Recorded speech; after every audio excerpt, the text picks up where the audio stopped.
Justice Walter Samuel Onnoghen NJC sets up five-man panel to investigate Onnoghen, Mohammed CUPP, warrant designed to intimidate judiciary Alex Enumah and Abuja Opposition political parties in the country under the aegis of the Coalition of United Political Parties CUPP, and a former president of the Nigerian Bar Association NBA, Mr.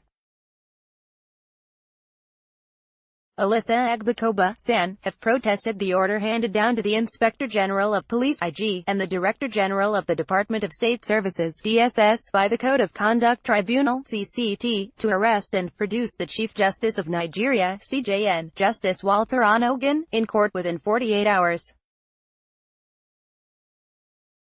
While Agbakoba expressed shock, describing the order as a subversion of the rule of law and due process, CUPP accused the presidency of intensifying efforts to clamp down on the CJN and use that stage-managed defense to intimidate the judiciary and divert attention from the incompetence of the President Muhammadu Buhari-led government. Meanwhile, the National Judicial Council (NJC) yesterday constituted a five-man committee to investigate the various petitions against Onnoghen and the acting CJN, Justice Tanko Muhammad. The CCT chairman, Mr. Danladi Umar, had yesterday issued the bench warrant against Onnoghen following his absence in court for arraignment. The tribunal had at its last sitting on February 4, ordered Onnoghen to make himself available in court on February 13 for arraignment over alleged failure to declare his assets. When the matter came up yesterday, Onnoghen was not in court and his lawyers, led by Chief Adegboyega Awimolo, SAN, prayed the court to take all pending applications relating to the trial, particularly the issue of the tribunal's jurisdiction to hear the matter.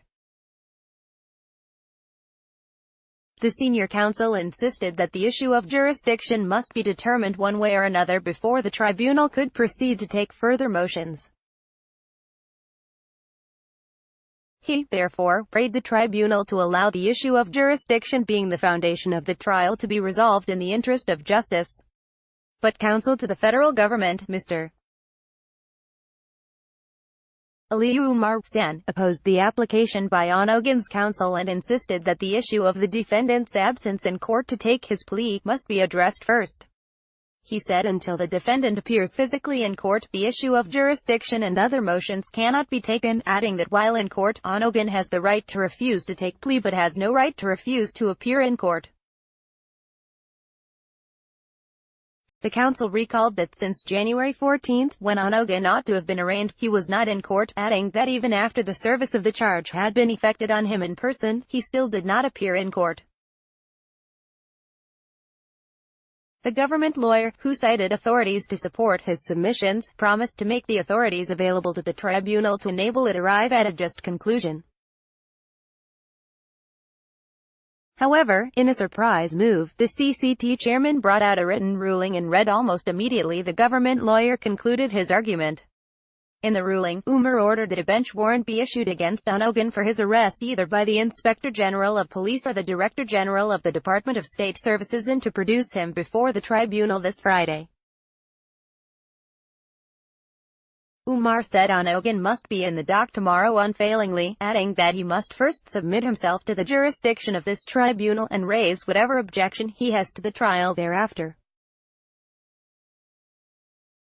He said, "I recall at the last adjournment I said that the defendant must appear in court today. My memory is intact, but since he has chosen not to be in court, this tribunal has no option other than to use machinery at its disposal to compel the appearance in court.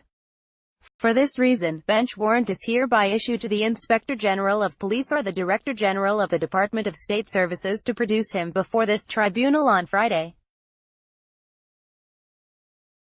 He must be in the dock on Friday unfailingly." Shortly after the ruling, the federal government lawyer drew the attention of the chairman to the fact that the Friday is an eve of the presidential election, but Umar dismissed the information and insisted that Onnoghen must be brought before him on the next adjourned date. Umar, who did not allow the two other members of the tribunal, William Atedze and Juliana Bor, to make input or react to the ruling, announced that the matter be adjourned till Friday.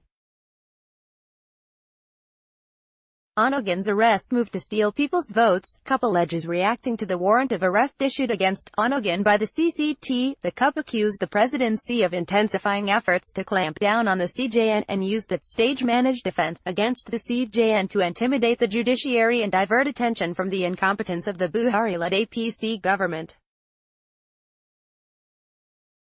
The CUPP's spokesperson, Mr. Imoyuga, who issued a statement in Abuja, said that the order and planned arraignment of the CJN few hours to election is a failed plot to use Buhari's fake anti-corruption fight to lure voters into believing that the president is fighting corruption. The CUPP said, with this order, President Muhammadu Buhari has taken his naked dance in the marketplace to a ridiculous level. It is ridiculous that a government that has been promising free and fair elections can be planning to arraign the country's CJN on Friday, 24 hours to the country's presidential election. We see this as a last-minute effort to divert attention, confuse Nigerian voters and cover the president's incompetence few hours to election. The coalition stated that it is also an attempt to divert attention from electoral violence being allegedly planned by the ruling All Progressives Congress. The coalition calls for a mass protest across the 36 states of the Federation on Friday, being the day scheduled for the arraignment of the CJN. It said, Friday is dedicated as a national action day against the rampaging dictator. All non-governmental organizations, activists and political parties should hold rallies at their local government areas, states and at the federal level. All lawyers, activists, youths and opposition politicians must stage protests and remain vigilant from Friday till Sunday to avoid the political barbarians using the CJN matter to divert attention and sneak in to steal the will of the people. CCT has gone too far, says Agbakoba in his reaction to the CCT's order. Agbakoba expressed shock, describing it as a subversion of the rule of law and due process. He added that since the CCT was aware that the NJC is considering the petitions against Onnoghen the same charges before its CCT, it ought to have waited for the outcome of the pending matters. Agbakoba said, I am shocked that the CCT will issue a bench warrant for the arrest of Hon. Justice Onnoghen, knowing full well that its jurisdiction to try the case has been challenged and the application on challenges on the CCT docket, and no hearing has occurred. The CCT is aware that there is now before the National Judicial Council a petition against Justice Onnoghen on exactly the same charges at the CCT. The CCT ought to await the outcome of the pending matters in the NJC, Appeal Court and Federal High Court. The conduct of the CCT subverts the rule of law and due process. NJC constitutes five-man panel to probe Onnoghen, Muhammad. Meanwhile, the NJC Thursday constituted a five-man committee to investigate the various petitions against the CJN and the acting CJN Muhammad. The committee is headed by Justice Saw Akintan, a retired justice of the Supreme Court of Nigeria. The panel, according to the NJC's information director, Soji Oy, is to work expeditiously, determine all the petitions and responses and report to Council for a final decision. Also, the Council, in line with its rules and regulations, has forwarded a new petition written against the acting CJN Muhammad by the Action People's Party (AP) for his response within 7 working days. In continuation of its emergency meeting, the National Judicial Council accepted the result of the preliminary assessment of the petitions against Justice W.S.N. Onnoghen, and Justice I.T. Muhammad, that the petitions were worthy of further investigation and should not be terminated under Rule 17 of the Judicial Discipline Regulations of the Council. Consequently, the Council constituted a 5-member investigation committee pursuant to Rule 21 of the Judicial Discipline Regulations under the chairmanship of Hon. Mr. Justice S. Akintan, Khan, a retired justice of the Supreme Court of Nigeria. The statement read in part. In a related development, the Court of Appeal has adjourned hearing in the 3 appeals filed by Onnoghen till February 25. Counsel to the federal government, Oyen Koliosho, applied for an adjournment of the hearing of the matter on the grounds that the Attorney General of the Federation and Minister of Justice had directed that the matter be taken over by a senior